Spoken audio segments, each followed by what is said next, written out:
sa olo tonga Malo o le masui sui Le whaatoto e le nganuenga O lea ua toe nei o se anga Tau o tamo o moonga I le whai taunga o le luafe Le luafe tau sanga o le alofa Samoa se isisia e ia Le fua le sa o lo songa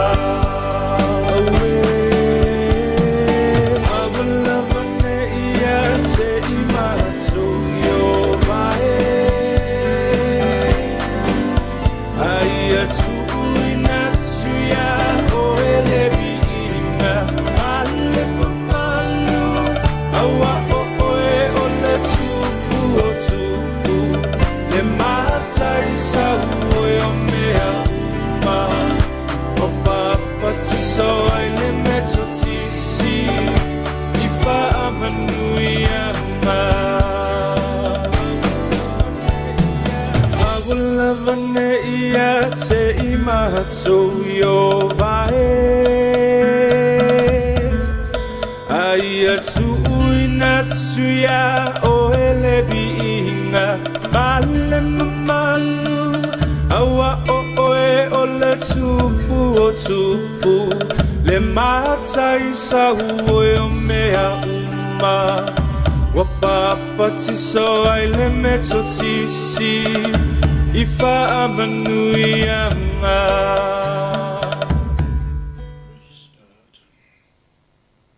Ia, viele tua nei tu la reso. Ia ole LAOAI nei e tupu. Ia pe ona masani ia fi tatasi. Ia ele ia mataina la ia le polkalame ia male faso nei tu la reso. Ia tu ina atu le avano nei sunga ia pasta mai. Ia na te saunia isi te talu. Ia mataile tato polkalama. Ia male ama whaaloalo pasta. Taita mal nei vai no laso. Glory, hallelujah. Mato ta pala o fio. Wa oi ana le ngā luenga.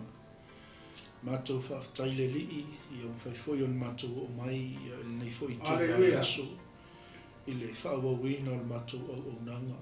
O le folfola ina o fio pa ia le li. Fa manuina o nei o tu lo ia o mato tangata Samoa. Glory. Matou whaania e ina oe, mo matou whaamanuina oe. Yo te ma. O matou whaaftaia oe nei aso.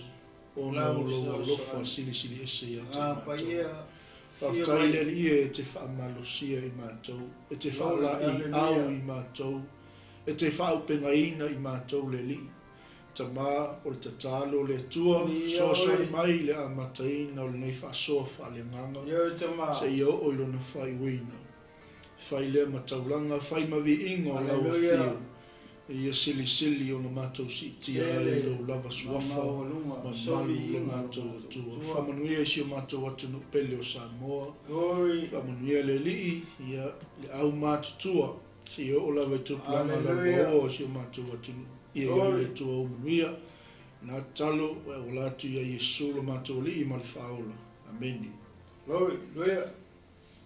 Ia, e manatu o le a whaielo leo e whai mafonga tau mori sunga e a pasta mai. Ia, e masifoi o le LAOAI o tupu ma le Global Kingdom TV channel ma tau te whata alofa atuai. Ia, I lau te apo inga Samoa nei tu la reso. Ia, pai ia mausa, ia o le a le toeo I eisa mātou whamitalanga. Mai ele pai ia nā fuai pai ia uma. Ia, e avangali maisa ma whamitalanga nei tu la reso. Ia fata alo fatua I la male nga whaaloalo. Ia e lau pa ia Samoa. Ia malau tapu inga nei tu la reso. Ia malo le soifo manuia. Malo le langi ma. Fa pitoa se fata alofa I nei tu la reso. Ia u whaingalunga pa ia ne tua. Ia olo whapenao na talafa auto. Ia I totonu hao te alo nei. Ia le ngata fo ilea ia o tulu inga umor nei lalo langi olo whapenao. Ia on hawhawhi o ai ma sala lau solo ai se tulou ia alo mata ma whanau o si o tato nuo atu nuu o Samoa ona o le tala inga o le tala le lei o le malo le toa fatalo fatu la le la o i tupu nei fiafi ia te o le tangata o le atua malo fale toa malo le o sai malo ia le fatu toa i le ngaluenga le toa ia mo se nganga ia mo le malo le toa ai sili ona fa malo sia ia le tino o keriso ia i tulu i ngauma o le nei la rolangi o lo tō wafi o ai ia mo tātou no nofo ai ia fia fatalofa atu fo i uo ma paanga ia mainga o lo whapenao na fia pea e moli ta ia e le LAOAI e tupu ia i lea fiafi ma lea fiafi ia malo fatalofa atu malo sofo manuia malo le langi e mama malo foi le tatalo ia mo le nei polo kalame mo le nei fasoa ia so 𝚟𝚑𝚙𝚎𝚘 ia le ngata i leo tino o keriso o le au pai o le au fatuatua ia o le au pele ia ma le au kesiano ia nei tula o le aso fatalo fatu la ia te oe feo e maua mai ia le polo kalame nei aso i tono maota malawa tolo fale whaingaruenga lungo le ala tu tono o ta wale whea lava o e maua mai nei polo kalame mane nei savali nei ia whawhailo ia tu ia te oe ia mane anga whaalualu ine nei tu la reaso tu ina atu le minute nei sunga ia pasta mai ia whai atu e whoisana whatalofa ia pa ia o le au whaingaruenga ale atua ia nei tu la mane anga whaalualu pasta Haftai mo le taunoe lau sunga i le taitai o tātou polo kalame ia lau sunga taina le atinu ia o le ua mai minute ia kauwhi moska ia ka imi ia ai mole atu le whamalo le utato ia i whamalo le uli ia mai lava i o i tūtele mo i tūtaulangi Samoa ma se fo i o lo whawailolo ia lupe whalele o tala lei tu e fio ni lolangi ia e whamalo ia e ofo alofa ma whaatalofa atu nia fiafi ia e whaupopo atu hoi ia e saunoanga i le sunga i le toeina ia te auto umalawa o lo ngapatia i le whiau mana ngā ruenga ia ma lo talofa lava ia e iei langona ia e natu ia o loo manuia i tātou i le alofa sili ese o lo tātou tap au sili langi ia o le noa ia e moli atu ai se whaftai ia whaalea wau ia i la o tau foi pito la au e le ngata o lo tau imtangiolo i le folafolaina ia o le awhionga pa ia le atua ia o le tau singa o le lafa mamoe ia o lo tau whaia fo i le whaiwa ia o le whaano nui le li ia walawa le whiau mali ngā luenga le atua ina ia manuia o tātou tangata Samoa ia ono Yesu. Amen. Malo le so fo manuia basta. Malo.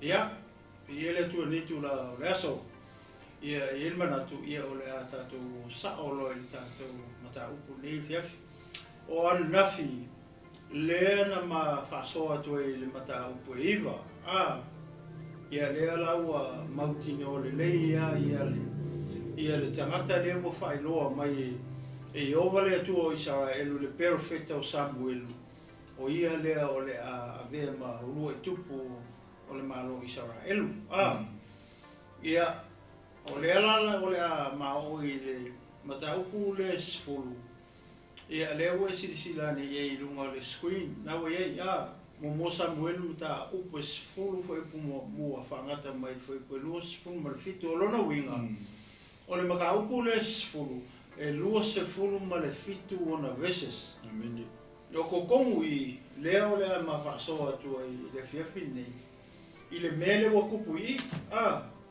paua me whaafitai voi le ua whailoa mai le perfecta le tangata o lea ua filifilia i ova le tua Israelu e whaila ma tupu o Israelu ona ua la foa i Israelu ia lo la tupu lea fio i le langi ia le tupu le mana o Israelu le mana o se tupu tangata pe o atunu male la te surrounding ia ia Israel fai o latou tupu tagata pe o le tūle o koe ngā kuku le mga o Israel o le tupu tangata ia o le mea lai tātou te loa i fui le atua mana mea le ua mua o na whailoa mai e le tua le tu ai ngā tupu o winga o le tupu ma mio o le tupu ai le a mai anga o le tupu o le matau kula le ivana ma whasoa tua i anafi ia le alau ua whailoa mai fui la e le tua ia le tangata tonu o le ave mtupu ia sau mai le tribe le o Peniamina ia tulou o lona tama ia le tō inga le ngoi a kiso o lona tali la e ngoi a saulo o le ia tonu a le o le a filifili le tua ave mtupu mua o Israelu ina ua mana o la Israelu i se tupu tangata ia le ala o le ma whaitau atu i le mataupu le sifuru ma te fia whaitau atu alai le foi mua ngai le foi upu e 5 ia na whaso solo mali atu i foi leo o le ma whasoa tātou wawa ai le ia po le ale mea le watupu i tolu i leisi lewa o loa le tangata e foi le fai matupu ia o le ala tātou whaitau i le chapter le sifuru se o tātou wawa aila manatua o le o kua foi mai saulo malana o e o mai la saulo malana o i loa e saulo o ia e loa mai a Samuelu o ia o lea o le a whai matupu i Israel se o tātou wa aila o le a lesi skepu le la so mai ina o mai la ia Samuelu malana o i le mea na o atu wai ia le ala ma whaitau atu o whaipu i e 5 ia na whasoa maari e tuai lea o le whasoa ia nei tūla le whiawhi ia manea ngā whaloalo pasta ta whaitau i mua i whaitau ia hia 5 ia i ona tango leo Samuelu le whangu ua li lingi fuai lona ulu masongi a te ia ua whai mai e le ua whaau ea oe i Jehova e whai mali i lona tofi e alu e se nei a te au e te maua atu tangata e tō lua i le tū mamau o rasela i le tua oi o Peniamina i se lesa e whai mai a ua i atoe ua maua a sini na e alu e saini whau ta foi ua tu e lo tamalo na manatu i a sini ai atu wale ona o lua o lo whapea ia se ase mea o te whaia ona o lo watari ona e alu atu lea na i le mea e te o atu i le aruna o te pora tau te whetai ai matangata e tōtoru o lo ae i la tau i le tua i peteli o lo ave le tasi tamai oti e toru o lo ave le tasi potoi a reto e toru mafua o lo ave le tasi le whangu pau o waina e ofo mai la tau i a te oe la tau te foa i mai fo i a te oe o potoi a reto e lua e te tali fo i nai o la tau 5 muri ane e te o i le maunga o le tua o lo iai le leo leonga a Filistia ai o iai i le ai ona whetai ai lea ma oe le au perfeta o lo ifo i le mea mau o lunga o lo mua i o lato luma na peli ma topa ma fangu ma kitara e pero feta ane foi i lato ia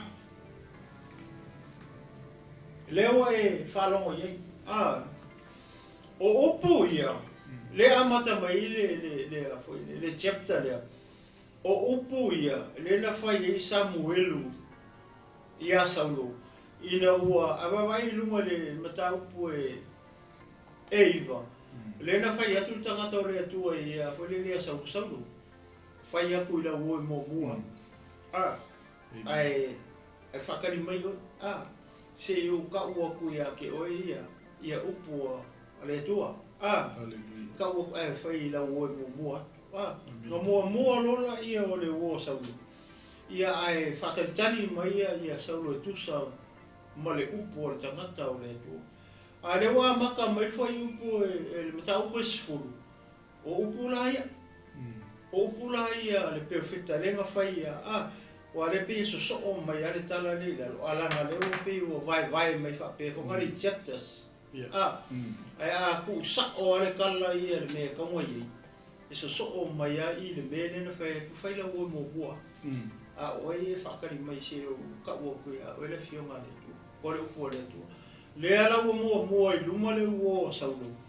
Upu le whamatala mai lalo le chapter 7 o upu ia le tu. Le ala ua whamatala tu la e le. I Samuelu ia. Oi le ia saulo. O le mariho le me le pa wawa ai. O le fōringa mai, o i le ngulea, ai le yo ese tama mai le ngulea, Nanga le ta umai lunga i le mata upo i wafa mai o le tua oi, o le pito whanua, le mata upo e iwa, na e tau o le pito ai, foi po le fufitu wha mai, o le mata upo e iwa le uto e fo ila i e mele, wha mai, uala o i fo i le pito ai, ona fai mai leo Samuelu ia sauro. Fai atu i le au ia mua atu ia i o tā luma. Ona aroa i leo ia. Oe, se i etu mai nei, se ia o longo atu ia te oe. Lea fionga le atu. Amini. O lea le muri le ka umai i. Lenga maua i le wali i le perfect. Ole ai ngo ia sufi. A kikino la i le mele whamatara mai. Fa mai o le pito ai. O longa winga o le pei o le tua oi o sufi. Ma resi ai le la so. A upu mai le whamatara mai i le fwai upu e. O ta upu e sifu. O upu mai ma information mai nga mai le tua ia Samuel. Le waka o Samuel ia Samuel. Le waka i. Le whamatala mai i le mata upu le sefulu. O le si me manga i o le pa ai e tu i e fu le i. O le ale me lenga whai e le perfecta i. Wha mai ua lilingi i fwai i lona ulu. Ma songi a te ia ua whai mai. E le ua whaau ea oe e Yehova e whai maali i lona tofi. Ue me lenga whaau. Amen. O le pito ai. O le vao sufi, ma le isi ai, o i, le nga whaau ua e Samuelu sau. Pe a tato wawa ai i le kala. Ia pa kako wawa i lunga fai polu fufitu. La ua mua i lunga le ua foi le a sau. Ka ke le lor me le fai o koe mkua. E tusa ma upu le ua mai ele tua ma whaatonunga. Ma information se uma ia wa mai ele tua i perfecta. E faila ia sau. Aisea, langa le ofili le tua sau e fai matupu mua o Israel. Ma nai e tele le mele o iei. E ki kilo iei, ngau la ua. Lea masis. Lea, o le sai iei le ua a saudo. E ponga nga, e fōringa mai nga kele iloa.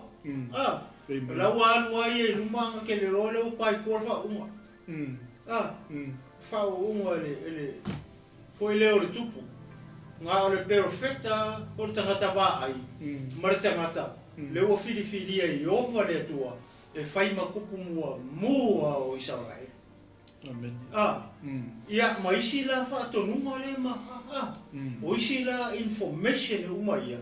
Nenga mai le tua. Le ala wa ka u i pe whamakala i opoia opoia le tua le whamewha ko lufiku oe o te longo atu ia te oe le fionga le tua le ala fa makala uma mai le chepta le mai le makanga le o manga li lingi le to e fai atu foi le ia no ele ua fa au e oi e ova e fai ma li I lona tofi o Israel o le kofi o le tua ta o le ngo o Israel o le tofi o Jehova le tua ne alawa o ko kofi mai no la ko aisia langa lenga manga o le ele fina ngalo ia Jehova le tua e fai se kupu kangaka ai o le mua ia ele mafuanga e o mona ma matala tu le mafua anga ako na mafua ai ona mana o to ina mai Israel elua toa e fai so la to tupu ona o le fa nau o le perfect o miuma ia mionga le fa nau perfect e fie fai o roa se tu ro ne fie fai mea pe mana o ile oa mana o le tamao a inga o Israel ia mana me ia fai fa api o solo ia fa masinonga ale ngo wa ko ele fa penga se kasi se toi aka o Israel o kamile le kasi Israel ele speaking ele ko Israel ko ele north and south kamile mo ko fiele ku mo o Israel la kasi Israel la United ale 12 tribes ko ele no Israel Hallelujah. Nea lau e whalongo I whai upu ia na ma whai tau atua. Whai melera whai upu e lua. Ia upu mai. O upu mai le tua leanga whikalai pe na whai ia Samuelu. Kangola e longo la ua fionga ia. I tangata le u maa wai. Pai peila upu ia le whamele whai upu e lua whamai. E alu ese nei I hate au. E te maua atu tangata e to lua I le tunga maua rasela I le tua oi o Peniamina I Salesa. Le mako I kau mangingo mai akanga kai ko lua. I le mele I le tunga maua rasela. Manatua o rasela. Na ia whana ua ia le tangata le o Peniamina. Ora sela na ia whanau ia Peniamina le ui ia Iakopo. Ia ma Iosefa. E la tangata o le ainga le mention mai kongu I. I le fasi le area le. A ke kilo I kusa o le ele o sa Peniamina. Le pupu ele mele. Aisea, nanga o I le tribe le. Le sa wer tangata le o saulo. Le o tofi ele tua e whai maulu I kupu o Israel. Kai peila o le mere o ka o mai whamai o le tuunga mau o Rasela.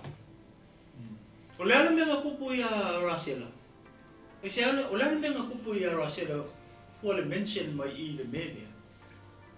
O Rasela na whanau oti ai o lai kamarengo ia Peniamina.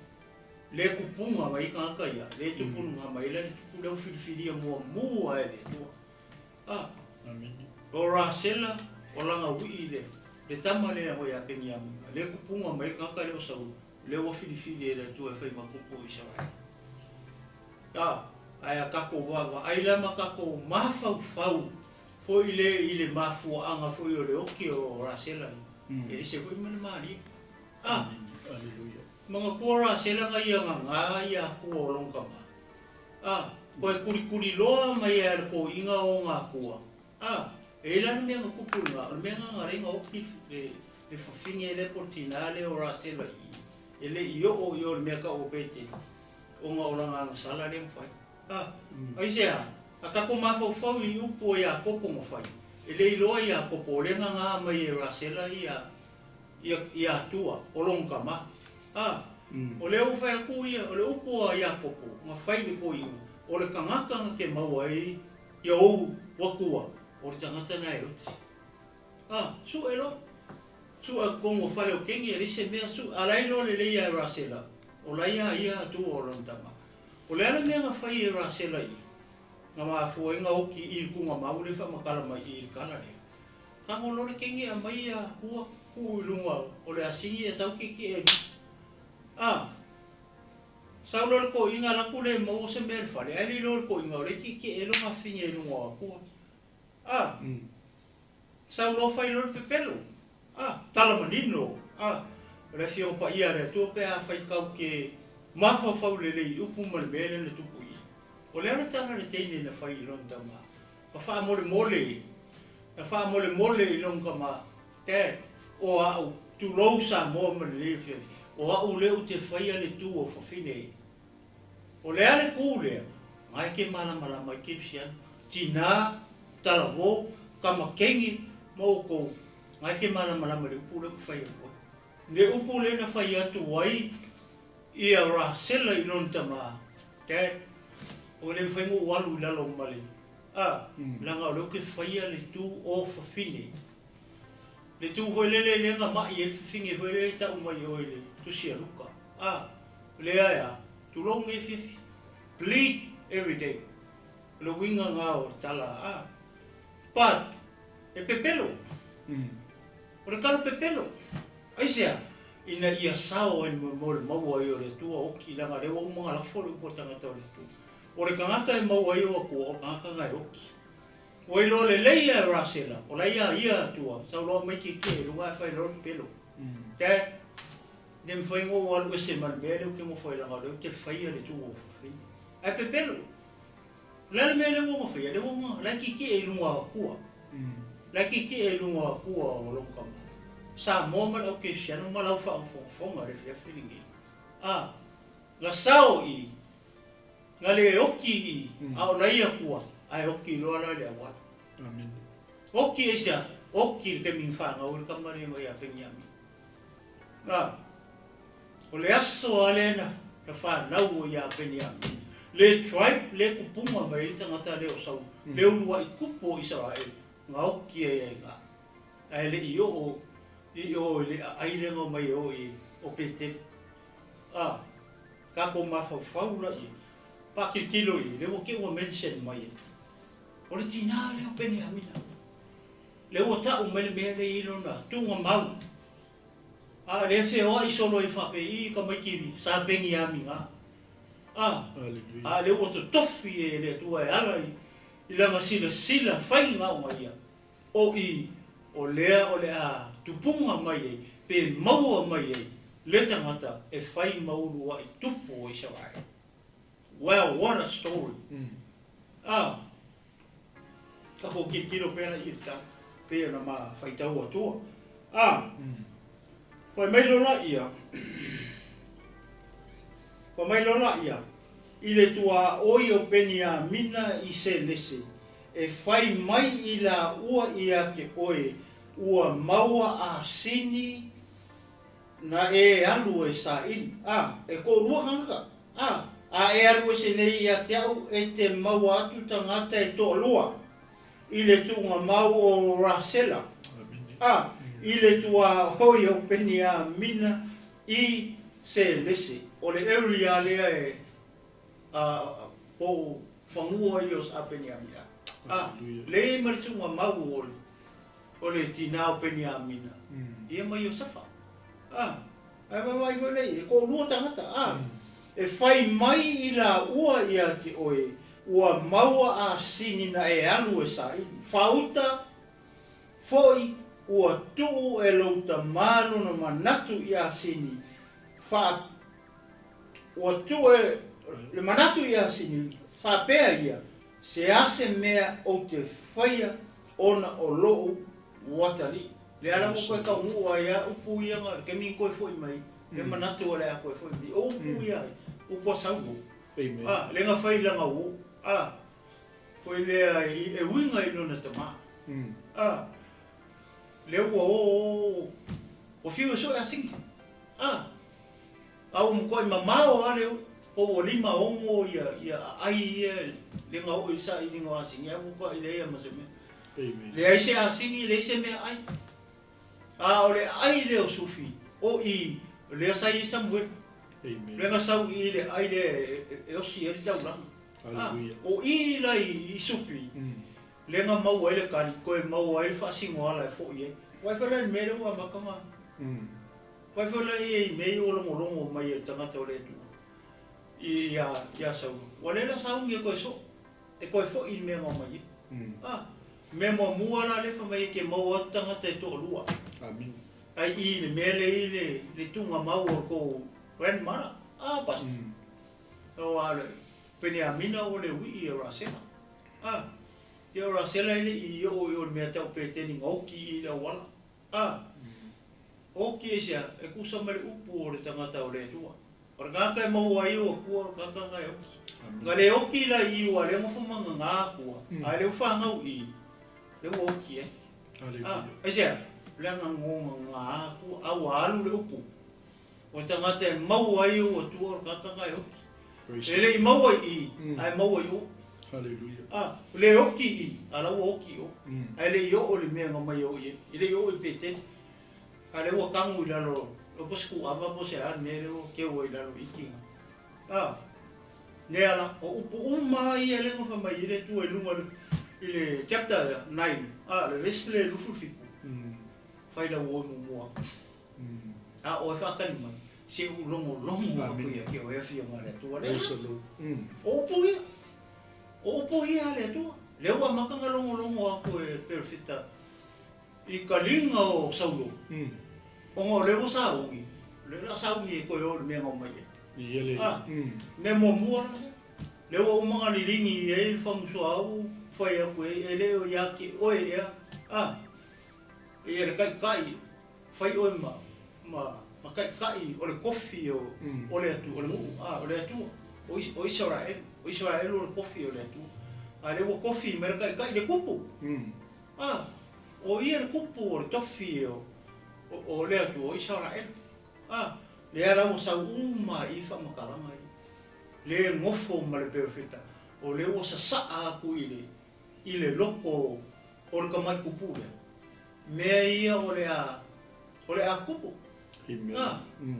Whai mai lore i lalo e whaswhaitau le. E whai mai i la ua i ate o e ua maua a sini na e alu o sa ili. Whauta foi.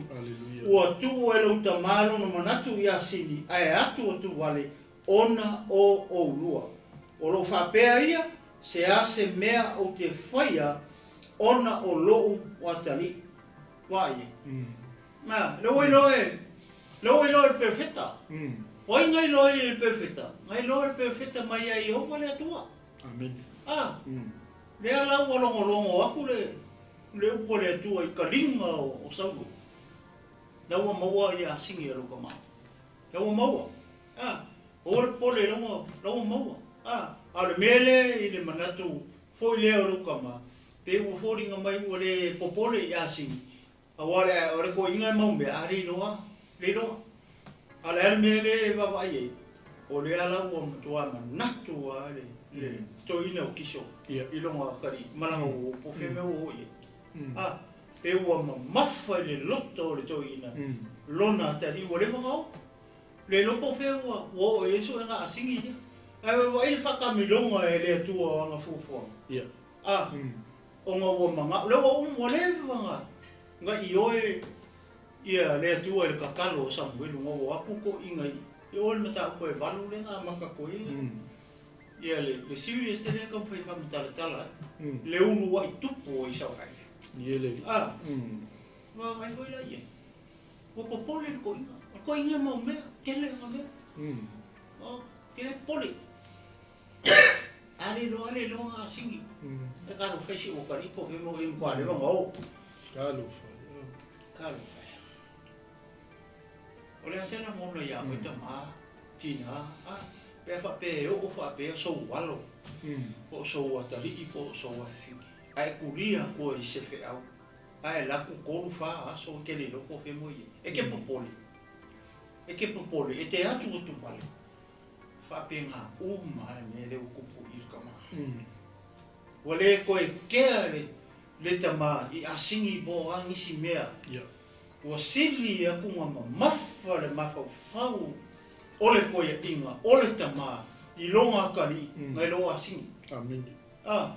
O, ale loa. kalo fai si o kari po fi mo ye. Amen. La se o nga mo tatou matua ni fe me. Le tino ke wiso. Le au fatu tua ma le au pa ia ma le au pele a Yesu ke wiso le fe me. O ise o nga o le loto o tamale mo oena te mai mo mai mama ua. O le kari i ke sialo o le yele o nga mo ka po. Ka ko o ma kua. E maisi o tatou o tama. Yele. E ke le hurt pe a fa pe e alu fa pe so o kari. Ke kulia ko se fe au lo o kari. Pe ke kulia ko so o fa finge i se fe au. Ai la ku umara so mo mua, umara so mo lua, umara so mo longa kolu. Ora me o ia. Ke popole. Ya le toi foi. Io. E ke aku vale. Wa le lopo le ala me a fai. Le no fo le ia. Le mo fo le sa o le pa. Le se moi. Le se ai se tulo. E wo le loto i le popole. O atu vale. Pe o tala tus pa ia. E se le ta o le mai fo le mele. E kai peia ke min koi fo le wi lom tama. Amen. Le ngol tala tus pa ia o le ngali lo o koi mo. O le no ti o to yo. Ia. E le kai min nga kai ya i nga ku ngol ko inga. Waka mo e. Bofta ya i mo longa kan. Ba o fka misi lungo ra ka ko. E mana ia i o mele o ia ile. O no wole o koi popole ka malo i mea nga o ia longa kan i mala o li Yesu. Amen. Aua. Wa maka nga kwa ku wale pole lepo ngau. E pole mo. Al manga ia maka nga me ngon ta pules fu. Ma nai pe ia nga sa mo. Wa leva nga kali le tu ia Samuelu. Famele o Samuelu. Ele o fa we o ia o fai mali i lonto. Amen. E sele ma o ai amar to ile ila mtanga o fai mo. Mai ona tango le o Samuelu ile fangu. O le lingi fo ilo no ma songi ate ia. Fai mai. Ele o fa we o ia e fai matofi. Fai mali i lontofi. Ia, fai mali. Ole aka ole mele ka wali mai i. Ole fa au unga e Samuelu o tanta. Ole tupu. Ole upu le amale lua mkai kus. Nongo winga ole rock il fa petania, le sa fa petania. Ole sprinkle. Nongo winga nga olo pe le fa sa mos fufui ingo was sa ai le sau ele fa unga e tamato Samuelu o tupu. Wow. A maka fe po lo fe mai a e se ne ia ta e te mau atu tangata e to lua ele tunga mau ra sela i toa o yo penia mina selisi. Amen. E fai mai la ua ia te oi, ua maua a sini na e alo sa ili. Fa uta fo, ua tuku e lauta malo na manatu i a sini. O lea koe pole ka mano. Ia, langa milio ia. Ia. Ma le si meua umi. Ia, ua fai e koe ngal pese fongan. Let it go. Let it go. Mai, ai atu vale ona o lua. O lo fa pea ia, se meo te faia ona o lo watali. Ke leo. E o kupu le mei le loko ka maro. Ke leo na fisini, Wow. I ele. Ma ia mele o ia ile. Ia. Ya matanga me ngol chapter le sfu. Makai fa. Le o lau fa o kupu. Ia. Only the prophet. Yeah. And the king. Amen. Ai vai me fa u. Fa u le va. Sufi me si ai ne. Fa so. Pito ai. E le fa pe vole le mama nga vole le fa pe kasi ale. Foi le ai pole mu e ki ki le fa mai o le pito ai. O lo mo winga e foringa mai fonga le po pe o ko oi. Yeah. E loa foi le pe o kwa o ile o sa le ku infa o i. E le fa pera nga o sufi e a. Ia. E foi le e pilong e le kupu. Ia le. Ia. O resi mai si ai uma. Ia. Ah. Amen. Ma e kele le kon mea. Ia le. Ia, vi le tu. O la resi va ngana i pas. Ona e alu atu lea nei lea mea. E te o atu le aluna o tāpora. Tau te whata iai matangata e to tolu. O loo wae i la tau i le atua i peteli. O loo ave le tasi tama i oti e tolu. O loo ave le tasi potoi a reto. E tolu ma fulu. O loo ave le tasi le fangu pau o waina. Ma ria na ia, pero winga la tala le ngawhai aku. I le area leo sa peni amina. Ia. I le nga oki ia rasela. Ah, le tunga maulia. Le foi lau koe mention mai ma le ngolo makua le. Ai fai tau nei tua. Ah, i te mauele lo makua le. Ia. Le ngo ia tapora. Ah. Fa mai ole a luna o tapora. Ole ngole o tapora. Ole fa finge lea. Fa finge lea nga ia kausia ia. Ia rasela. Wai le fo lo mention mai tapora. Le lo makua le sa tanga kausia. Ia. Ah. Ia rasela o la kiki. Ah. Ah, le tina le. Nga oki fo i. Ai le yo le mea tau pete. Le kinga le. Ia. Pa fai kau i tua le kenise. Ale koe mention mai. Vi ia le tua. Ah. Praise the Lord. O i kau kei loa ai fonga le. Ia le confirmations fonga le o le area le ia. Ia. Ah. Ia. Le ia i. O le ele lava o sa peli amina. Le kupunga mai e tangata lea. Le uku kofi e le po e whai maulu e tupu i sarai. Amen. Ah. Ia, tau te whetai ia i matangata e tō tōru o loo wae. O loo o wae i la tau i le tua i peteni. O whea mea i le mea o pekeni. Sai e le ako la au. Lea sai e le fale wheta whai. Lea ngā mai mose mana nuu ave iai. Le mea lea ka o peteni. Ia. Sai ai la le ako la au o le tua. Sai e ngā le fale wheta whai i peteni. Ah. Awa i ngā mua rea iai. Ah. Le mea lea ta o peteni. O i komua. Le ngā whaasingo e le tua i a kopo e koe whoki ai i peteni. Amen. Ah. A le ua laku maranga laku woki rasela. Oki matapora. Ele i o ia. I rasela ma le mola. En kau mai kau.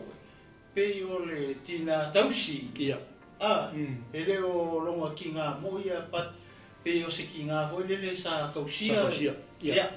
Le wo ki uma i ale yo le mele ta o peteni. Ah. Ia le. Ah o peteni la. O i le sa ye le atola. Ia le tu. Ale fai nga o le man. Ah. Ia, wa mai vela ia. Pai mai lona ia. Ah. O lo ave le tasi tama oti. E koru wanga ia ka mai pas. O le si o a. Potoi a reto. Ia, tolu ngā fulu o lo ave le tasi le whangu pau o waina. Ia, o kangaka ia. O le o i le mele i peteni, mele i ako lau. O lai o kapua. Ia. Mantua fo yo i le whetala i le atua i a Iakob. Alu e whau se whata whaitaula. Ia. Ona e vivi mai i le i a tia. Ia. A le hoi lawa o whailo i le awa perfecta. Ah. Le o perfecta i le perfecta i le tupu. E ke alu i o le alu no tāporo. E ko ke whakaia e mukangaka i e toto. Amen. Ah. O kangaka e o ngai pekeni. Ia. E o lunga. Amen. E o lunga ni maunga. Le whare whakawha, le ako lau. Ia. Le o worship. Ia. Mana ia te lea. Tō tolu tangata. Kolu foi mea ia mention mai i. Kofu ala konga tau. tau Tau o lo ave oti. Ia. Ah. Poto i a reto. Ma whangu pa o waina. Ke lei o se aka le au mai mo tātou. Amen. Maa ia kele. I ele li. O i lesi ngō mele. Lau tete runga i tonu le whewpa i ale tua. O whea foi o lusa. ai mana tua o i. O i lenga moe ai ai. Ia kopo. Nga wa sau mai i o i. E alu nga i patanona. O i lenga moe ai. O i kongu a lenga alunga i le maa. Ai le whari. Ia. Io i. Lenga kei e lo whailang kana. Ua o longi. O i le whai kokoa le laku. Ia. Lenga i loa i lenga. Lenga whailang miki. Ia. Amen. Lenga nga i whaku le maa. Ia. Ai kangolingi lingi e. Ia le u i lunga le maa. E whai ma whai lunga. Ia. O le mea lenga moe. Mea kongu alanga leanga ia nga ie. Ia. Maa ia kele vai nga rea pasi. Ia leli. Praise the Lord. Ia. Paso solo mai lalo. E ofo mai i la tau whai koe whaa. Ia, ia. E ofo mai i la tau i a te oi. La tau te fōa i mai fo'i a te oe o pōtoi a reto i lua. E te talia fo'i na i o la tau lima. Muli ane e te o i le maunga o le tua. O lo o iai le leo leonga Filistia. A e o iai le ai. Ona ftaiai lea ma oe le au perfeta o lo o ifo i le mea maualunga. O lo o mua i o la tau luma na peli, ma topa, ma fangu, ma kitara, e perfeta ni fo'i i la tau. E me maria ri. O le whai mai, o lai ave isi pōtoi a reto e tolu ngā fulu. Yeah. It means e koru se fulu. Yeah. A leo whai mai e le tala tangata o le tua. La tau te whoa i atu fo i ate oe pōtoi a reto e lua. Hallelujah. Ai sea? Yeah. Ai sea me walua e te must bring 10 or 5 or 6. E se mafo anga o mai ngare lua. Pas. Yeah. Ai koru se fulu poto i a reto laelo mresingata. E alu ilunga, e alu i peteni, e alu e. O lang kaulanga le? Yeah. Amen. A leo fe kau i e fe mai a. Ngare lua poko i a le koe wakia. E ke karia la i ori. Ma kei se anga le koru e pefa. Pe kasifo. E ele tua. E le mako anga. Yeah. Wala fai mai e le. Yo tangata o le tua mare upo le tua. Le anga ngar ko lua na ua. Nga o i amala nga wo. Pero le venga na mai anga le lua. Ranga ko lua na ua. Praise the Lord. Ma ia ke le fai kaula. Ai ko se fu poto ia reto nga ka le ngar mai e no mai peke. Le mo ko i fa mangingo mai ia ko fu o lua mane. Ma le pa falao. Ole, ma ai e foi tau le ama te foi fa mai. E ofo mai la tau ia te oi. Yeah. La tau te foa i mai fo'i ia te oi, o pōtoi a reto i lua. E te talia fo'i na i o la tau lima. Muli ani, e te o i le maunga o le tua. Yeah. Usa le mako i au ili a ma wha matala mai e perfect. I le tupu. Le mea le ama i ai. O mea so le whamakala mea le kuku. Ia, o mea ia. O sila fia Samuelu, mai le tua. A kula i whai i ngole, o le chapter iwa le ngaka. Ia. Whai la ua mua. Ia. Se ulongolongoa kua ia, o ia. Ia, la fionga le tua le la. Kei pia o kala koe pinga oi e whai siakali i po sila. Pea o na tonu le loto tama e se mea ka ua le fiaka. Ia. San. Ia koe o mai au. Whai lea i e. Hakan me whare o. Ia. Se i o ulongolongo atu ia te oi. Ia. Kei wha penga lea kalu mea lea. Ia. Lea lau wha ambua mua e le li lea langa u. O ngai ele mea lenga whai il koe inga. Praise the Lord. Hallelujah. Ia le. Ia pea o mai hoi lele. Kai pea o mele ke sau ngoi. Hoi lele. O leo mai mau o leo i loa e loka maa ka o. Wha pea rola ia. Whai au o whakani wharea sau. E mele whika ngoa kui au. Ia ka sau rofa mai lo. Au ange e koe munumuri leo o rina. O le sifi o. O mai ki ngā oi le ke. Ia whapea ngā reo langa ni. Ia, a whapea fo i o ngi wotengi. Ia, ku urau mea ngai whai. Ia. Se. Ia. Usa e ile mea laua tonu i lo loto o tama. Se i ka waki. Ia. Se I longo atu. Ia. A whapela ni me wei lo el tamai e whale tonu ele tani. Ia kakia. Ia. Ia a whaila mkenge o a whai mkenge leipong kenge leanga wa pe o meanga le ka ukurkuria kua o le ala we. Wa le mo whai aku o ko e lu kamara o kamara o whai koe. Ia. O ka maiti la o le ngā oi ia ma. Ele konga mulmuli. A whawhera pa. A whai mkenge pa o mele ki sa ngoi. A wakea. A o toi whai an mena. Ea. O ken kite ka.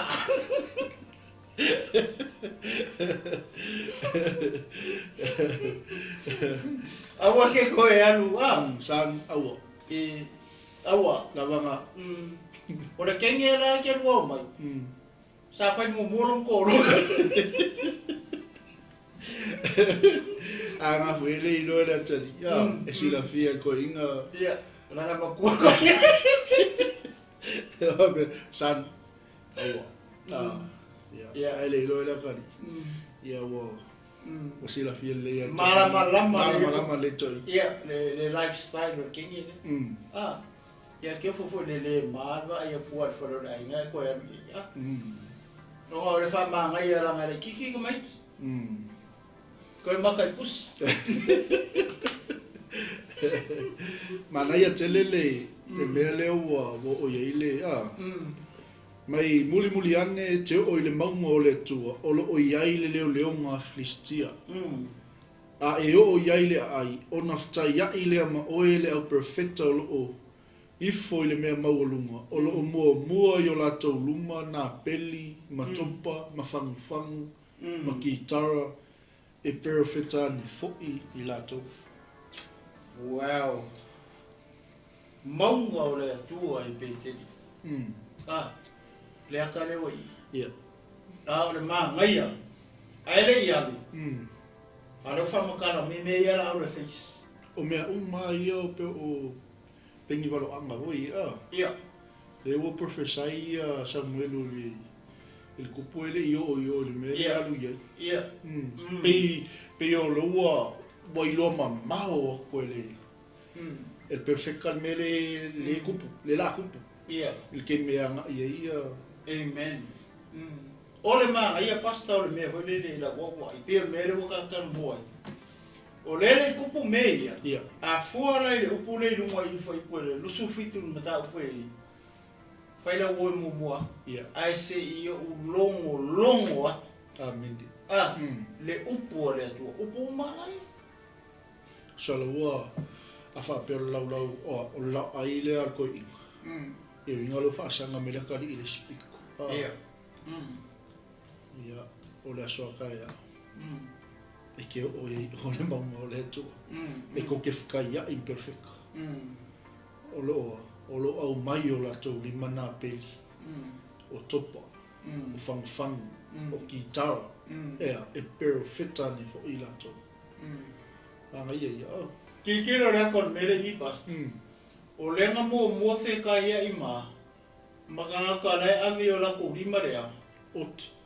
Le kaulanga. Tauranga. Au kangaka ia, lesi group lei kua mai. Ia. O e kangaka ia. Leo o le team. Leo aku mana peli makitara o ame a uma ia lenga. O le maanga ia o le akari i. Amen. A kikiro i group ia kua. Olo i whese haka ke le mo kako. I ele li.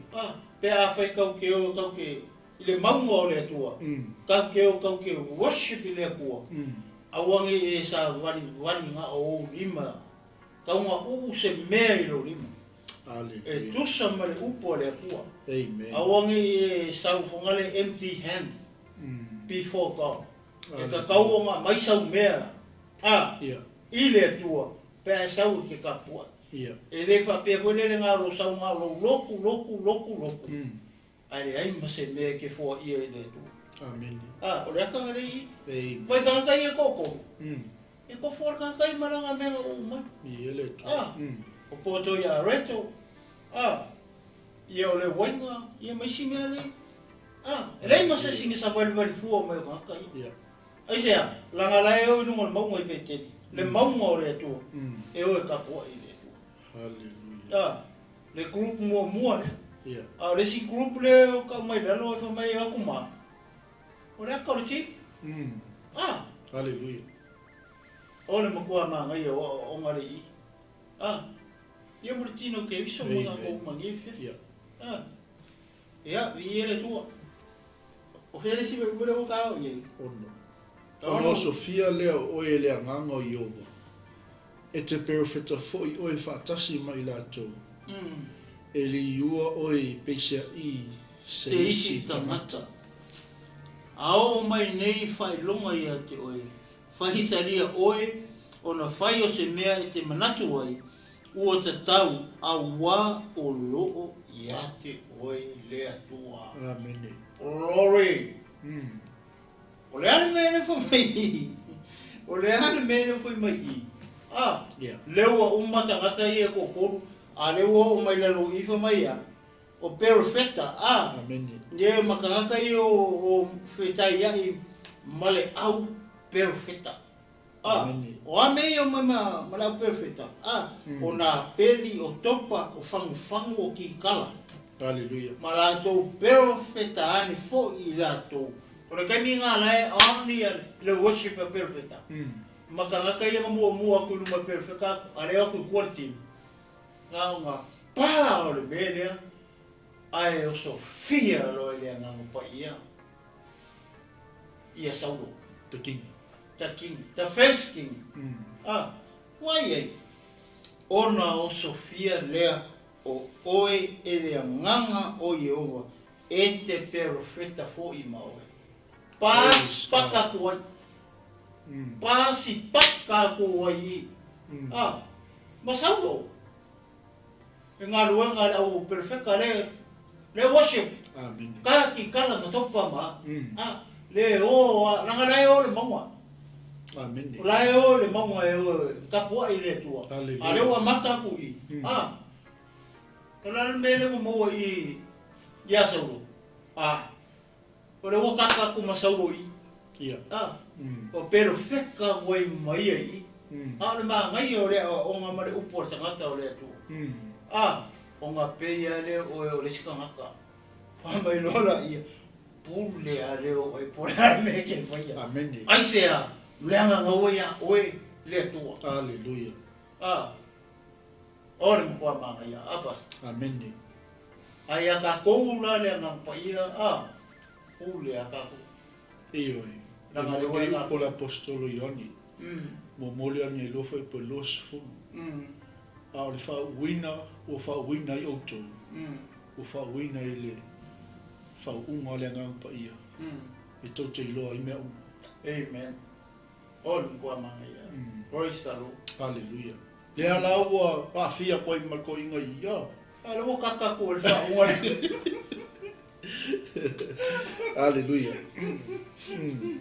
Pea la mai fai di pu le re kuku ia ke fara gos paka ko ia. Hallelujah. Ia, langa o kanga ia mai. Mo perfecta. Mo le team le.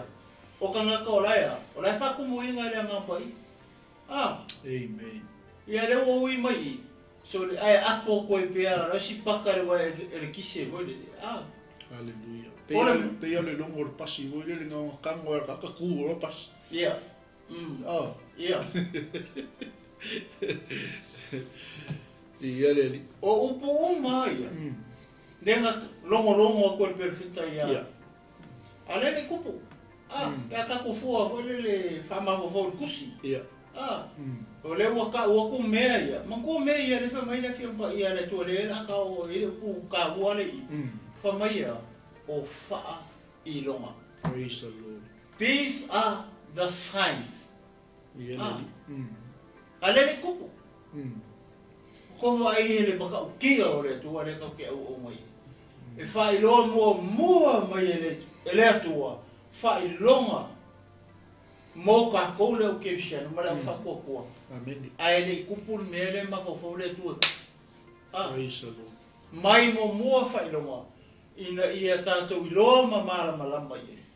Langa lo fa le ku ia ga. e ka ua kere la fai longa. Amen. A fai fo nei o ngā tupulanga o kako i o kako wa ai fai longa mei o tutupu. I le kaimi mara ngā kupulanga ngi o kako i. Ia kako sao. Ia ngā fai longa ia ma meo o tutupu mai le kaimi ngi mara ngā kupulanga ngi e tau te soifua i mo maola foi. O fai longa ia. Kau ki saungi ei. Wa ia le kaimi e kupu ai mea pe mea. Le ua longo mai e le perfecta ma le tangata o le atua. Ia saulu, le anga o ia le u filifilia e le atua fai makupu. Amen. Whapenga koe la kako. O kako, le ua filifilia e lo tatou atua. E fai kako makamai kupu. Amen. Aisea, le anga e rufa ia Yesu na i kaisi. Praise the Lord. O tatou e tino kimisa.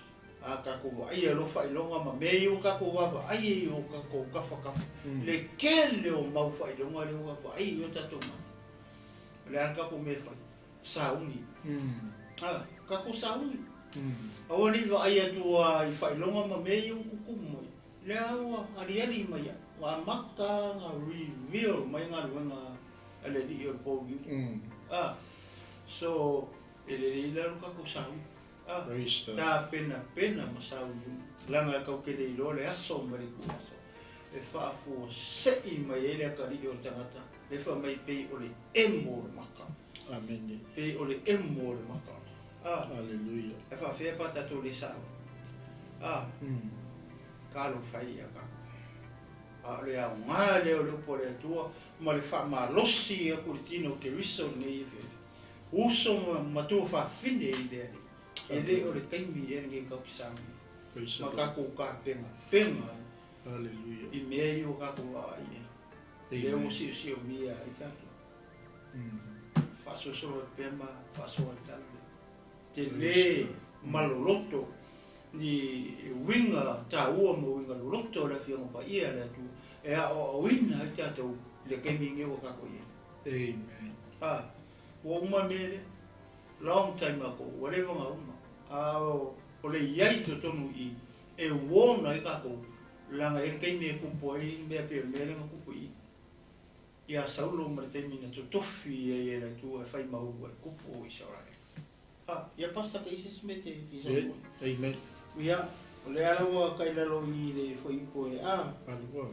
ia valu e te momo i foi a te au i kilikala fa auta foi o te lui foi a te oe e fai ai taulanga mu masauninga taulanga whaatai e fitu aso e te whaatali ei lo watu ia te oe ma o whai lo atu ia te oe le mea e te whaia ia le ala wa kau kingo ama whamangingo mai ele perfecta upu ia whamai ia e ke alu i foi fea kirikala o ingae ke whaakari mai e ia ke au e fia aso fitu e fiku aso si o lana winga ole numera fiku i lumo ole atu ole ako amen the completion hallelujah Vai vai le aso le ole completion le ole processa le tua more ko fingo ku ia le ole aso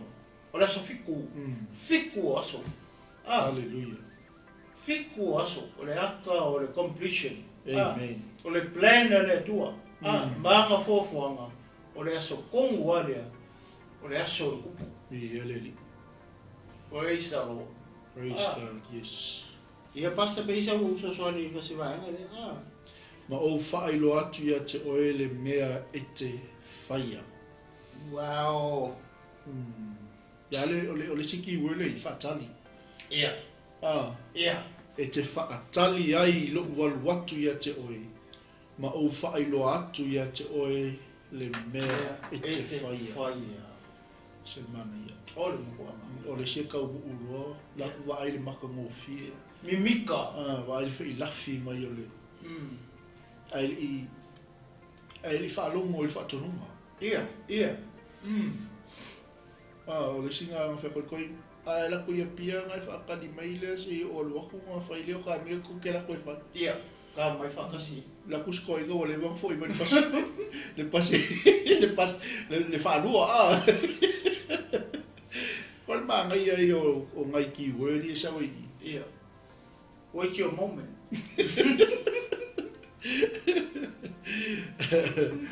Ma o whaai no atu ia te oele me te whai o les. Ia la kuloa. Pe fiu hoi loi whaakari. Whai lo longa loko. Whai lo me lo o ngai lo. Whai lo longa poto. Ai ngalo ai. Le ka o le whatonunga. Amen. Le tā o le perfect tanga. Amen. Le tā o le melinga longo mai. Amen. Ia lele. O ngafi. Le na ma tartaru ai ma Pastor Johnson. Okay. Foi lea ia makala ko ngafi le ka mo ai. O le tangata le o saulu. O tangata o sta ia. Hallelujah. I longkama. Yeah. O tangata falongo I longkama nga ka uska I le ka o tangata uska. A kirikilo la I le mele. Lewa o whamakala I le perfita me umaia. Ai le kupu. Lea koe ka umai. Alulai oi ki kala ki whakari mai fiku waso. O lea mea saurone. Ngauska I sauro. Hallelujah. Mea ko ke loai o sauronga a maka I se amakanga le lei. Tangata le eile nganga o le tua. Amen. Ia. Tangata le wa o ma wha uinga. Yeah. Amen. Ia leli. Tangata o le wa. O lo ia ia wa. Yeah. Praise the Lord. Mana ia ia. Mana ia la makanga o le oranga. Hallelujah. Mana ia tele. Ia si ka faso solo ngo tatu taimi. Yeah. Wo ina ua lili watu lona tua e alu ese ia Samuelu. Ona liliu leo lona loto e le tua. Ua taunu foi nei whai longa uma I lea lava aso. Kasi ale aso. Hallelujah. Kasi ale aso ma happen ai me. Ngo wingo kai au ma fa makala I meia. Ale nga kupu ale aso nga. Ia. Ale mene wa ulenga kala moai. Ai lewa uma. Leo fa meia, leo uma ka u le message. Ia. Le mele. Le la o separate lo I. Le la alu. Ia. Ai ko foi il perfetta. Ia. Leo le anvelo kupui. Fa meia ngari liu ele ko lo. Praise the Lord. Ele li uasis. Ia. O le mele o le loko ila o utelichono. Pio mele ka ke ngau vole le ye. Ka ke ka mo fai e liu lista ngate I le faulta. Ia. Ele se ka ko mea. Ia. Mai leo singa luenga tatu. Mai ka ke le mafai fo. Ka ke le mafai. Hallelujah. E kusa ma le upo le tua. Amen. Pa mai e kokoe. E kokoe e leisi e fa su e lesi a oi fa kupua. Ole kua. Amen. Paulo ma Apolo. O ko lesi fa su lesi. O le na te fa tupuina. Ole tua. Hallelujah. O logo winga. Nga le kua fengonga mimi lo le loto tanga. Hallelujah. Nga le kua a se ku fa pe o kako. Ele ai. E akilinga ma lolo ko. E akilinga ma a loto tanga. Lea la fa mai wali liu wo ina wali liu watu lona tua e alu ese ia Samuelu. Ona li liu leo lona loto e lea tua o tau nu foi nei whae longa uma I lea la vaso. Lea la lukula lea. Whae longa. Ia. Teo ko mu whae longa. Amen. Lea wha makarakara mai lua. Praise God. I le aso ai kasi. Ia vi ele tua pasi pe isa faso ia ta faso solo ila lua. Ia. Wo atu ila o le maunga. Whaauta I le o perfeta o fetalai mai ia. O no Sofia le o ia le nganga o le tua. O na perfeta ane le o ia whaatasi mai latou. O I latou umana I lo o ia na mua. O latou wa ai. Whaauta o perfeta mai o ia whaatasi mai a perfeta. O na whapele o le nuu o le tasi I le tasi. O le ale ni neo o le atali o kiso. Wa ia ia fusau o whaatasi mai a perfeta. O na tari mai lea o le isi tangata o le nu. O whapea mai. O ai ea lo latou tamā. O le mea lea sa whai ai le whaatusa. O lo o iai ia o saulo ma le au perfecta. O uma ona perfecta ane o ia, o na alua e aile o ia i le mea maua lunga. O le mea nana e lewa kupu. Neua, i le mea ne o le perfecta. Ne pe lewa spaka kua ima. Kua iofo ai a ui me lo kupu le kinga. Awa la ala ke loa le perfecta. Ia. La ala ke loa o le kari o kiso. Ele o perfecta. Ia. Al mele falo ngo i kangaka. La wala el prophet koi. La wala el solo wala perfecta. Ala el solo ngai mal koi. A faro po la perfecta i mal koi ngai. Koi ma offa. Ma fu mai lai sia. Le waka mu i upu a Samuelu. Ia le li. Le waka mu i kemile. Ia le tu. Ia perfecta i o ai. Ia le wali perfecta. Lunga le sta. O sky. Nga ku ai mele fa longo ai mele fa me ia Samuelu. A wanga le fa longo. Ele kupu mele. Praise God. Mango ele perfecta ia la fu ese se me ari. Le fa longo. Lunga le sta i ono sa i le si me. Ia ono sa. Pa ka fi ko se rin kama yesu. So mo kwa umi. Pero ngala ka. On mo kwa. Ia, tava so le ranu wa. Sulfa. O fa mai le uso o le mera ne le mo kango mense na mafi. Ia. Ia na foi kawa. Hallelujah. Mo le me o le ko inga kama por to inga tangata foi le foi kakala. O le kangata le. O le uso kiso. Ia. Pa, a foi kawa ko ngai le kala. Ele o mau ele ngai ko i. Eu po kusa le.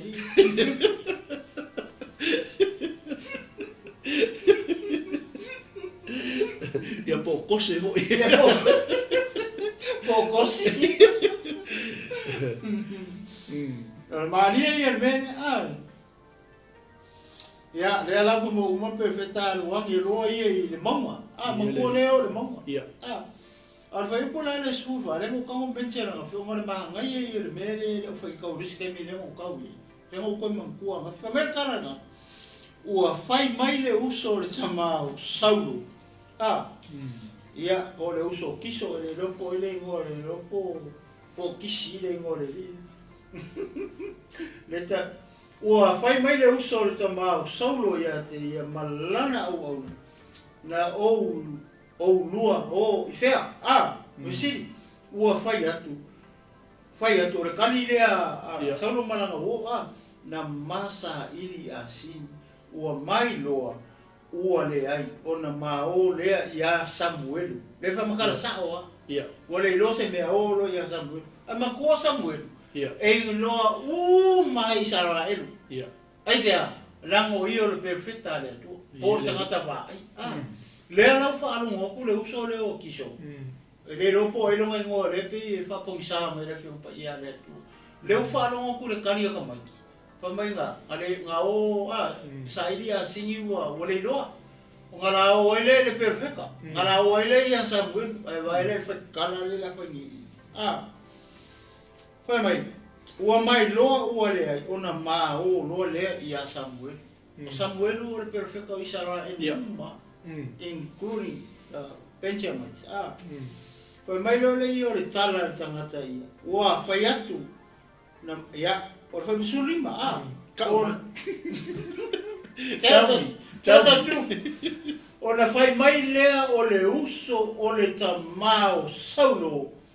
Seita mai ia te au. Po o le ana fai mai ai Samuelu ia te o lua. Afrika kala. Ole mo Afrika kala fie lo. Ai sea, langa leo fa ko me ma o perfecta. Langa Samuelu mar kastia perfecta ngai ke mi. Ya 𝚟𝚑𝚍. A leo su e vale. Ma cor ke mi le. Ya. Pasta. Ore ke mi le. Ola wo ilo ma 𝚟𝚑𝚍. Ole fa kali mor kupu. Ya. You know? Langa mana o. Ia. Ole o mo fa ka apel mu. Ia. Ona ia o me mo fa kai. Fa kali e Ya. e pule kwa. I le aso, whapena. Ai oso mai longa le ula le i. Ai oso mai. Wala whai rofo, whenga roa i. Por whika kala.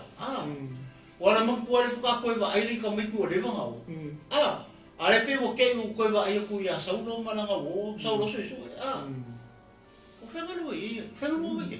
Ale whameka maki, ngā maho iso e asing. Wale maua. Ngā maho roa i Samuelu. Por perfecta. Lala i lo le lei e le uso le o kiso. Ia Samuelu. O le perfecta. Ara kai mi dea. Lai whakari na muu. Po o le kupu. O le mele. O le mele. Le fi lo. Me kongo anga le fi lo e le uso o kiso. Po le a le kala. Foi le a Samuelu. A le perfecta ia la. O le maria la le mele pata ia. Ke lo e. Ngā pepelo i saulo. Patitiro i le kari. E le ka ua i ea. E saulo. Ala wai lo e saulo. O i al kupu. O i se maha i al mere i a. E le ka ua. E le ala wai lo e. Wai lo e saulo. Lo kofi e. Whai ma kupu i sora e. Ia ngā maka ngā mō whau. Ia ngā uma whau. Koe wha makala umai mea ia. Le ala wa uma mea ia. Le wa uma ngā perfeka. O uma mga whekau i mana waianga i ngā o mai are koe rua. Tangata leile ngā ngā le tua. Ia. Ia la wosu mai i whai kala. Bea i pero le. Le ngai le sau so o lo. Kwa le iloan me le kupu kongo lo. Ia. Kwa le sau le mkoi le e mas wha unga. Nā le whai kakala na ngā mere le kongo lo. E wai sau. O le ile ngā ngā le tua. Ia. Aisia. Langa le mo mo Sofia le ngā le kua. Amen. E leo se pepelo la. Alanga o kako le ile ngā le kua e whai. Ia le ri. Tolo e Iova. Io. Le i reveal ringa i le ngu ua koa. Ia. Po ai le kupu. Ngā o Samuelu wa masaulo. La ua la ilo. That's it. Io. E o foi la le ua saulo. Ngā ke le ilo. Amen. Se vai ei. Le kinga ngis kama e alu su e asing. A le la o so merka ka sa ngofo ngofo le whare. Te mai whika kan. Oka o kai, ka whiwhi. Ka wiki o na ia. Whai mai. O na whai atu leo saulo i le uso o lona tama. Po longa anko. Po le anti fo i war whai kala, ia. Ia, mele maua le saulo. Ia. Saulo whai kala, lor me po la le ku. Ia. Ma le sau fongo ma mea wanga le ma le sau kuku mai kua wha malama sau su ka mel pa ia ngala ia le ko ka ko loi e le ngi anti e o le whaikala e la ve foi ma Amen. solo mo e ka man whaikala Alleluia. Pa ki kilo le fiong pa ia le tu le nga le ai ele fa poko ia ngi ki ngai lumo fa ko ai ia le li e o le tala le fiong pa ia le o ngai kumu e ka malo lo ma ko i e kumu fa ko o so se ai ia e sia o ngai king o ai pepelo e desi mo o maria la fa so ko le mai na ia ta utino mai ia te ma o le kali le se ko foi ia lumo foi posulu ona fai atu le o saulo i le uso o lona tama po o longa anko ia po longa anti fo na ia tau tino mai a te ma ua maua a sini o ile nga tau kingo mai a ia saulo malanga ule ua maua a sini o le tangata o le atua o Samuelu a ki kaloro vele fai imorka o le upu i le malo na fai mai ai Samuelu e le i tau i ai i ate ia upu o le malo na fai mai ai Samuelu i a saulo e le i ka ua e saulo i longa anko vai le maka o ki o le hasi fai kau Amen. ai sea langa le i fa unga le tu e mo i anga le usika i ma le fa longo saulo at the end e foi le o langa ngofo i ngako a ka kitilo le maka wow ke le so mai O upo le ale ngale ka ua longa. Upo le malo. Upo le malo. I ele li. O le upo le malo. Praise the Lord. Upo le malo e le ka ua e saulo I longa anko. Ma ngai e le fasfai kaule ya au pas. Ia pe se me ke fi fa so le vai na le ka fa so le. Ai, o te loa le tino. Ona o tato taimi. Ia, ia le to. Tato pokalame o lo so mai. Ia ai la fa ngata mai il tato. Ia, ia le to. Tato mai taia. Ia on fa umale o le capitales food ma ia la mele bo oi. Ia. Ia wa e fai kala. Le ala ua ele ka ua e saulo I longa antia. Ia le upo le malo.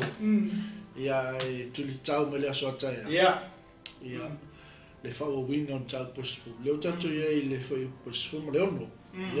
Ia salo to e sifulu whai upo I toi. Ia pe sifulu tolu. Ia le whau mato I loa ia le chapter sifulu o le tato. Ia le to. Ai o le tato taulanga fiafi o lo ta pena mai suma. Ia le to. Ia tu natu le suma. Ia. To ina ia e te wha mai ina le tato paunanga LAOAI e tupu nei vai o le fiafi. Ia, ia le to ne fiafi o le tato taimi. Fa tu langa ina foi leo por kalame te tasi le taimi ma le taimi. Ia a o ne taimi ia e manatu ma le taimi tonu ia o te le se so ne to leva e no uma ma fa so atuai. Ia moritino ke riso mo tato uma. Aleluia. Ia o lo i se fe awa nga mo tato. Me se la o ke visiano. E manatu ia o le fa mata mai I. Seisi so nga la ia tu patato o ia ta. Ia ona ma mai rona ia fa mai atu ia le chapter le. Ia fa fu ita te watu wa ma o tu le chapter skulkas. Ia o le me o le o ia. Ala fo I se fa I lo mai le nga pa ia o me Ia ma terminei ia o le whangata mai I le tato. Aleluia. Ia nei tu la chef. Ia tu ina tu le manone ia pasta mai. A te sauni ai se taro pupu. Ia whai ua tato por kalama nei fiafi mare anu whaaro pasta. Whaftai tele lo mātou tua. Whaftai lo angalei. Whaftai fo I lo fisosoni. Roi, aleluia. Whamai aina le li le au nanga LAOAI le tupu. Yes, Ia le fo ia fiafi. E mātou te talitonu. So o se mea le li e le lea ila upu. Ia e whai ma wha manuianga I o mātou tangata. Sili, ia I le loto ma le mawhau. Ia wā lava le li I le mātou savalinga wha le nganga. E tei mea o mai ailu tau. Ia ma whaina tau le mātou wholaunga. Ia e mātou te whaalangolango le li I le musmusunga alo nganga. Ia pero mātou whaalongo le ne fiafi. Whaftai le tua, te mai ale atinuu, whaanoina o lon taimi. Ia e tufa, ia ma whaasoa le tamau ainga ma le susia. O lau lava fiango pa ia mo mātou uma le fiafi al te talo. E le suia le li ia mātou upu. Se ie whaamanuia, ia si o mātou atinuu o Samoa. Ia maise leo pa ia ma leo whaatoa uma. Ia oe wa talitonu. Ia I lau maliu tanumia ma lau toi soifua malu mai. Whaftai tele ta mali nia fiafi whamanuia, ia o auna, ia o lo muli mai, ia maise o se au unanga ki wisiano le li, no lato talaina lo fina ngalo, ia whaftai tele ta mali nia fiafi, I le malosi, I le ola, wau mea lofa le li, ia o mato maua, a wale li, la mato au unanga ia te. Oe whamangalo stala mas uku le li, ia ua e le fia whaafonga iai, ia mai se foi le li o se upu pao papa le whaafonga mai ia o mātou tangata ia whaaftai tele le tua le whaamangalonga ia le fiafi ia mātou whaaftai nā ia o mātou ia Yesu lo mātou tupu sili amen. Ia le tua le fiafi te tono ia wa mau hoi se whaarumanga whareanganga le fiafi ia e tā oso ina I bea ia lo finagalo ia mau tātou loto ia I nei tu la fiafi ia mai a te nei le atinu ma la fomafolu pe foi sunga ya pasta mai ia ma te fato fa tu Samoa e le tu la fiafi to fa so fu kisi Samoa e pele oi lo o mai se ka como polina ui funga wa e tai fo I utsa malo fua maua le atua fa feta I tele ua sapaya fatua ele le lau sa o le faiva le soifua le ua matsaina ua tini pa o le uto malo tau sala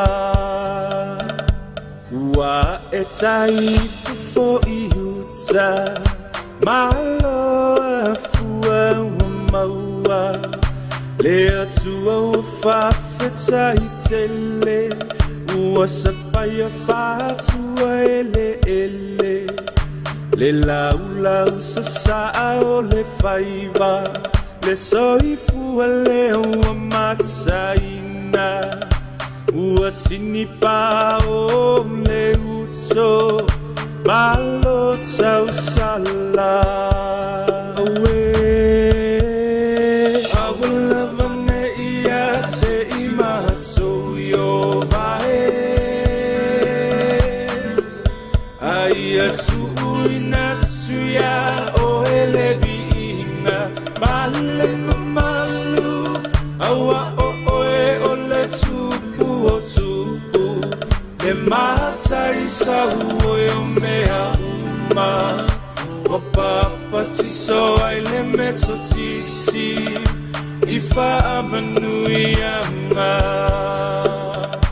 Malo o le masui le whaatoto e le nganuenga o lea ua toe nei o se anga tau nuu tamo o moonga I le whai tau ma o le lua fe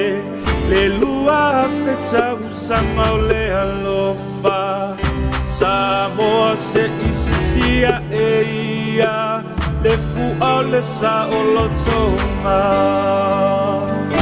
Malo o le masui le whaatoto e le nganuenga o lea ua toe nei o se anga tau nuku tamo o moonga I le whai tau ma o le lua tau sanga o le alofa Samoa se isisia e ia le fua le sa o lotonga